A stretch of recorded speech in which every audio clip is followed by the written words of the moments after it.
تەوەری دووەمان باس لە سێیا بکەین. سێاب ئەو ڕۆژەیە کە ئێزیدیەکان قەتڵ و عام و جینۆسایدێکیان بەسەرهات کە لای هەمووتان ڕوونەوە کە ئێستا کە لۆگۆی کورسات بە درێژایی ئەمڕۆ ڕەش بووە وەکو هاوخەمیەکە بۆ خەڵکی لێ قەوما و ئەو هەموو قوربانی کە لە شنگال و دەوروبەریدا ڕوویدا لە ماوەیەکی زۆر کەمدا داعش گەیشتە ئەو ناوچانە و هەزاران کەس بێسەر و شوێن بوون جانیان لە دەستدا بوونە قوربانی بەکەنی زەکران ماڵ و حاڵیان لێ تاڵان کرا وێران کران بەڵام تا ئێستا بەشێکی زۆریان تا ئێستا 2500 کەس نەدۆزراوەتەوە تا ئێستا شنگال بە تەواوەتی ئاوادان نەکراوەتەوە ناوچەکانی دەوروبەری وەک پێویست خزمەت نەکراوە بەشێکی زۆری ئەو خەڵکانە لە کەمپەکاندا هێشتا ماونەتەوە جا بۆ گفتوگۆکردن لەسەر ئەو بابەتە بەڕێز داود جوندی من لە لای برادران بە فەرماندەی پێشمەرگە ناساندومە بەڵام هەم کەسایەتێکی ئێزدی هەم خۆشی کادرێکی پێشکەوتویەکی نیشتیمانی کوردستانە من خۆم بە فەرماندەی بینیومە لە شنگال و دەوروبەری کە بست بە بست شەڕی کردووە لەسەر خاچی ئەو دەڤەرە وەکۆ بیرهێنانەوەیەک کاک داود خۆشحاڵم کە بێکەوە بەرنامە دەکەین سڵاوت لێبێ هەرچەندە ڕۆژەکە غەمگینە بەڵام بەڕێزت ئەمەوێت سەرتاوە لە سەر سەی ئاب لە جینۆسایدی ئێزدیەکان ئەتەوێت چی بڵیت؟ شەو باش کاکزانە زۆر سپاس بەڕاستیش کاکزانە ینی جەنابەت هەر لە خەمی خەڵکی خۆی هەر لە خەمی شنگال بووی ئێمە زۆر تەواصلمان کردووە لەسەر زۆر بابەت لەسەر شنگال و بە تایبەت لەسەر مەسەلەی جینۆسایدی ئێزدیەکان و تەواوی شنگال. کاکزانە جەناب شیبی باش ئاگاداری مەسەلەی ئەم جینۆسایدە لە فراغ نەهاتووە بەڕاستیژی یعنی ئەوە وەکو شتێکی مەدروست بووە پێش داعش بێتە شنگال هەر شتێک هەبوو لەسەر شنگال ینی کاکزانە هەکەر ئیجازە دەدی بە شنگالی قسە بکەم زیاتر بگی بە سپاس قوربان مەسەلە ڕاستیش بەریک و هاتنە ئەو هێزی و چەکداری داعش بگینە ئەدەبەرە شنگالێ بڕاستی دیراسەک و وەضعی شنگال تەمامەتی ئەوان بەرچاوی خوددانی بوو بەداخەوە ینی ئەو هێزێت هەینە شنگالی دەک و خەلکی شنگال پشتە خۆ پێ گەرمت کرد و پشت ڕاست من و تشتێک نێتە سەرێوان و هەبوو ناوان هێزێت عسکەری ئەوان پشتا شنگالیاشکاند یادی پێشک و ئەو هێزە بەرپرسە ڕووی عسکەری بە و پاراستنە شنگال دەستێواندا هێزە عراقیژی وەک ئارتشە عراقیژی ئەلوێ دەرێدا دەستدانی و چەکاویتە قادێ ئەو بوو کێشەکە مەزن و کێشە مێستر دوی هەشت ئێوارە دوی هەشت دەست پێ کرد هەتا بەرێ سبەی هەیە بێژن تقریبەی سعات سێ چواری سپێدێ السێ هەشت ئەوێ مەسئلێ دەست پێ کرد و شەرگی گەلێکی گران سی باشە خدرێ و ئەم بژن باشوورێکیە شنگالێ دەست پێ کرد هەکە ئەنجامیان بنێڕن ئشعالێ ئینسانی بە یعنی تراجیدێک گەلێک مەزن بوو ڕاستیژی گەلێک جارێ بەحس هاتیە کرێن مەناوی کۆم دووبارە بکەن فۆکسەکە کەرم بێندان سەر مەسەلا ئەب تشتێ هاتیە کردن و کۆم گەشتینە چ قۆناغێ و ئەنجامی و گەشتینە چ قۆناغێ مەسەلا جینۆسایدم هەمیزان یعنی لە ڕووی یاسابە هەمی پێوەەر هەنە و ئەف ڕووداوەکە هاتیەکردن لە 2014 بسەر ێزدیادە 100% جینۆسایدە سەر ئەساسی هەمی مەعایرێ ناودەوڵەتی و گۆر یاسای ناودەوڵەتی لێ بەداخەوە هەتا نەهاکو المحکمە جینایە ناودەوڵەتی هەتا نەهاکو بریار پێ دەرنەچووە ئەف حکمێک و ئەف کەیسە هاتانەها نەهاتیە ئیحالەکردنش مەجلس الأمن الدولي هەتاکو بگێتە محکمە مختص بێ مەسەلێدا وەکو دێ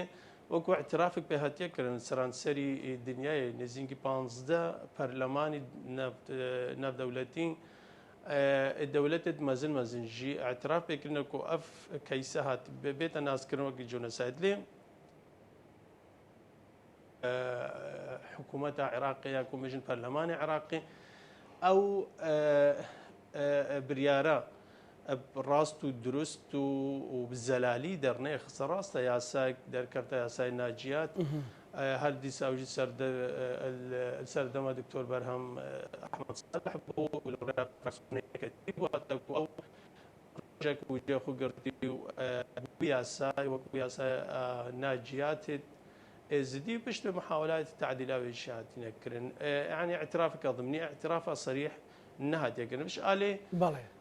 قانوني وكم لبنى الرنيادي الاليه انساني يعني جناب تجي بحث كركو جمارك قال مزن هتانها خلق ما اواره ما يا الكامبي هرما كردستاني بتايبت باريزغا دوهوكي براستيجي الجيان قال نخوش درباست كنا كرت بيجي هم نوع ضغطك سياسي لسروان هي هكرمت بيجيش عليه كومالايتي بخوفه وضعوان قالك خراب بيوتك شونك تشد بي يعني محاولات قالك خراب هناك ومسألة اندماجك وشاو خلق ما ابد 12 سال ودري ما نوع اندماجك انه برا وي خلق اواره ومجتمع المستضيف ده يعني كوان بيجن او كومالجاك وخلق ما تشوي نافوند ابخو خرابيه وقال يا مزن هاي سر كمالجاها از دي وسر كمالجاها شنغالي بقشتي البدر ده وكوان بجن تغيير تذكرن كخلق ما وقت كان البدر ده بمينه الشنغالها هيدا بتشول كرن بجمان عندك اطراف دهنه عندك ملتي دهنه كو هيدا كاربن خبكشي السر اردو اخي شنغالي افما ترسيك قال مزن الباشا روجدا بله المسألة دي إنساني جدا بجمان يعني هر إنساني كي بنابر بأواره بجمان حالي قال نخوشه بحكمك حكومة عراقي أبزدترش 3 سالة أبريار حكومة عراقي أو بوهر سردما بر السوداني دا چند 2 بريارش در كفتن كو هيج كامباك نمينه أو وقت دا اي كامباي أواره هبوال السليماني كامباي عربد وآشتي الوقت ده او كامبش هات داخستن ونما ليه الباريزجا دوهوكي باريزجا دوهوكي وبجن هرم كردستاني بداخل يعني بابنت هيج في بريار انها تكرن وهر او كامبمان يعني اوان هاريكاري نكر كوات او كامبش بين داخستن هات خلق بقرتا سر بله لما سر مسألة اوداني بوشنغال ودورو بري تيكرا وكاك داود لسر مسألة أوداني بله أو كأجزنا من بحث أو توريش كم يعني أو توري أخير شهر أو أبو يعني لروي أودان كرن لروي إعمارة وبراستيج يعني خاباندنك قالق مزن يعني السر شنغالي وهمش شنغاليا وهات يكرن بحكمك إكشوان يعني برلمان عراقي الوقت كده 2004 ده شنغال حساب كرن كو بيتا منطقة ويران يعني جنابتش باش زاني هر منطقة كول غور بريارة برلماني هر دولتك بيتا حساب كرن وكو منطقة ويران بتأكيد بودجكي تايبت لازم بيتا ترخان كرن بو أو منطقة هاتيا حساب كرن وكو منطقة ويران أو يك بريار بيدر شو براستيجي وكو انجام هيك تشتاق نبو يعني چند حكومتي عراقي تاتنج 2015 ده حتى روجا افروجي ابو چند سال يعني ابو 11 سال بشت او بريارا برلمان عراقي در كفتي او بريارا جيبجين نبو يعني حتى كو بودجكا تايبت بيتا ترخان كرن سر اساسي وبرياري دوم وك باريزغا نينوايا وكو حكومتها خوجاي حكومتها محلي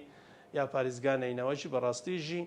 يعني 5 سارقة قال مزن بري شنغالي وخلق شنغالي البي بابتي ابدا كرنيدا هبوا بحكمك هكر بنا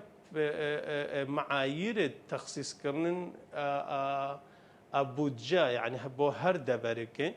هكذا بيلي بنريد سر مسألة محرومية وتسر مسألة كثافة سكانية يعني ام هردو بابته هبونا الشنغالي دلي جه داخل براستي هر ديسا كرم بيجن حكومتها خوجايا موسل انينوا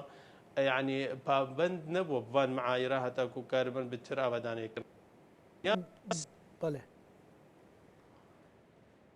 بله كاك داود البته او كاستما باسي تشو گرفتكاني شنغالكين مثلا هل انترنت جو بيزني بدرجه امرو كم استومان لا شنغال مثلا طبعا او تەکنیکە لە ڕێی ئینتەرنێتەوە کارەکە کە ویست پێمان میوانێک وەربگرین گفتوگۆی لەگەڵ بکەین بەداخۆ ینی بەهۆی خراپی هێڵ ئینتەرنێتەوە نەتواندراوە پێویست میوانەکە هەم قسەکانی هەم دەنجی هەم ڕەنجی بگاتە بینەرەکانمان. ئێستا شەمان ئەو گرفتەیە کە دەیبینین کە ڕوو دەدا لانی کەم بتوانین هەندێک پرسیاری تر لە کاک داوت بکەین بەهۆی ماوە لەگەڵمان کاروان. هەڵبەتە شنگال سێ باشە خدر یەکێک بلە شوێنانەی کە ڕاستەوخۆ ڕوبەڕووی بەرەبیانەکەی ڕوبەڕووی مەترسیەکە بووە دوای ئەوە بە خێرایی داعش بەناو شنگال کە باسەکرێت شنگال وەکو قەزایەکی گەورە ئەگەرنا لە دەوروبەری شنگال گوندێکی زۆر زۆر هەیە بەری ڕۆژاوە بەڕی ڕۆژەڵاتی شاخەکە هەیە مەسەلەن لە دیوی کە بە سنووری سووریا خانە سۆر هەیە واروها دواتر ناحی سنوون هەیە و لە دەوروبەری ناحی سنوونیش کۆمەڵێک گوندی دیکە هەن کە هەر گوندە و بۆ ئێزدیەکان پیرۆزیی خۆی هەیە تایبەتمەندێکی خۆی هەیە یان وەکو چۆنەڵی مەرقەدێکی یەکێک لە پیرەکانی ئەوانی لێە ئەمە کارەساتێکی گەورەی بۆ ئەوان دروست کردو تەنانەت بە جۆرێک بووە بەشێکی زۆر لە خانوەکان لە ماڵەکان تەقێنرانەوە ئەمە جگەلەوەی کە دوایەوەی هاوپەیمانان هاتە سەر هێڵ مەسەلەن بەشێکی زۆر لە خانوەکانیشان وێران بوون کاک داوت ئەگەر بۆ چوونەکانی قسەکانە تاواکی ببورێت دیارە دیسان بەهۆی هێڵی ئینتەرنێتەوەیە کە دەنگ و ڕەنجی بەڕێستان باش ناگات ببورە کەرم کە بەڵێ قوربان ئەزانی لەسەر مەسلەی ئاوادانکردنا شنگالمە بەحس کرد دوو خالیدی سەرەکی هەبوونە بڕاستی ئێکشوان ڕێکخراوی ناودەوڵەتی ڕێکخراوی ئیدمانح ینی ئەوی کو هاوکاریکی زۆر گەورە لە دەستیان ینی بەڕاستیژی ئاستەنگ ینی هەندێک ئاستەنگی گەلێکی مەزن بەرامبەری وانژی تاد نەکردن ئێکشوان ئاستەنگە ئەو بوو بحکمێک و ئیدارە پشتی 2017 پشتی ئەو ریفراندۆم هاتیەکردن ئۆپراسیۆنە ئەرتشە عێراق سەر ئەوان دەڤەرێژ دەروێ هەرێما کوردستانی هاتینەکردن بحکمێک و ئیدارە لێ دەرێدنەما ئیدارە گرێدای بسەر لایەنێکی سیاسی وەک پارتی دیموکراتی کوردستان ئەوانشی ینی جارێکی دی کشیانە شنگالی و ئیدارە نەما ئەوژی بوو ئاستانگە گەلێکا مەزن و ڕێکخراوی ناودەوڵەتیشی نکار نەکارێ خۆب درستی بکەن کێشە گەلێک یا مەزن هەمبەر شنگال و ئێزدیا دەرکەوتین مەسەلا ئاوادانکردنێ دەبوو مەسەلام صندوق ئەعمار شنگال مەسەلا بریارێک دەرچوو ئەش ڕئاست وزەراء سەرۆکاتی وەزیرانی عێراق صندوقێکە تایبەت هاتە دامەزراندن بناوێ صندوق ئەعمار شنگال بودجێک ژێڕە هاتە تەرخانکردن و هەر ساڵ 50 میلیار دیناری عراقی بێتە تەرخانکردن سێ ساڵە بریارجی هاتەستاندن و 150 میلیار هاتە تەخسیسکردن وەکو بودجە vê صندوقڕە لێ بەداخەوە بەڕاستیش gelek layani di siyasi و اطراف کو تداخلك خرابي الفي مساله في صندوق ده هاتكرين